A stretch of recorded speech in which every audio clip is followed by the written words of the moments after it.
Chapter 1 Mystery Girl. It all began on a beautiful spring morning in a village called Whistler in Canada. A pretty little village in the mountains of British Columbia. There was a cafe in the village with tables outside. And at one of these tables sat a young man. He finished his breakfast, drank his coffee, looked up into the blue sky, and felt the warm sun on his face. Nick Lotz was a happy man. The waiter came up to his table. "More coffee?" he asked. "Yeah, great," said Nick. He gave the waiter his coffee cup. The waiter looked at the camera on the table. "On vacation." He said. "Where are you from?" "San Francisco." Nick said. He laughed. "But I'm not on vacation. I'm working. I'm a travel writer and I'm doing a book on mountains in North America. I've got some great pictures of your mountain." The two men looked up at Whistler Mountain behind the village. It looked very beautiful in the morning sun. "Do you travel a lot then?" asked the waiter. "All the time," Nick said. "I write books and I write for travel magazines. I write about everything, different countries, towns, villages, rivers, mountains, people." The waiter looked over Nick's head. "There is a girl across the street," he said. "Do you know her?" Nick turned his head and looked. "No, I don't." "Well, she knows you, I think," the waiter said. "She's watching you very carefully." He gave Nick a smile. "Have a nice day." He went away back into the cafe. Nick looked at the girl across the street. She was about 25. And she was very pretty. "She is watching me," Nick thought. Then the girl turned and looked in one of the shop windows. After a second or two she looked back at Nick again. Nick watched her. "She looks worried," he thought. "What's she doing? Is she waiting for somebody?" Suddenly the girl smiled. Then she walked across the street, came up to Nick's table and sat down.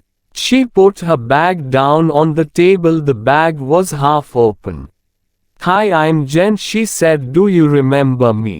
We met at a party in Toronto." "Hi, Jen," said Nick. He smiled. "I'm Nick, but we didn't meet at a party in Toronto. I don't go to parties very often and never in Toronto." "Oh," the girl said, but she didn't get up or move away. "Have some coffee," said Nick. The story about the party in Toronto wasn't true, but it was a beautiful morning and she was a pretty girl. Maybe it was a party in Montreal or New York. The girl laughed. "Okay, maybe it was. And yes, I'd love some coffee." When she had her coffee, Nick asked, "What are you doing in Whistler? Or do you live here?" "Oh no," she said, "I'm just traveling through." "And what are you doing here?" "I'm a travel writer," Nick said, "and I'm writing a book about famous mountains." "That's interesting," she said. But her face was worried, not interested, and she looked across the road again. A man with very short white hair walked across the road. He was about 60 years old and he was tall and thin. The girl watched him. "Are you waiting for someone?" asked Nick. "No," she said quickly. Then she asked, "Where are you going next?" "Nick, to Vancouver for 3 or 4 days," he said. "When are you going?" she asked. "Later this morning," he said. There was a letter in the top of the girl's half-open bag. Nick could see some of the writing and he read it because he saw the word Vancouver and "We can meet at the Empress Hotel, Victoria, Vancouver Island on Friday afternoon."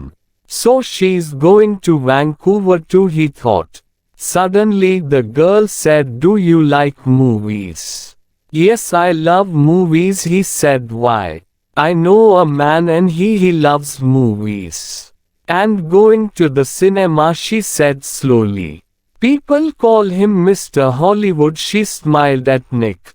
Can I call you Mr. Hollywood too? Nick laughed. Okay, he said, and what can I call you? She smiled again. Call me Mystery Girl. She said. That's a good name for you, said Nick. Just then the man with white hair came into the cafe. He did not look at Nick or the girl, but he sat at a table near them. He asked the waiter for some breakfast, then he began to read a magazine. The girl looked at the man, then quickly looked away again. Do you know him? Nick asked her. No, she said.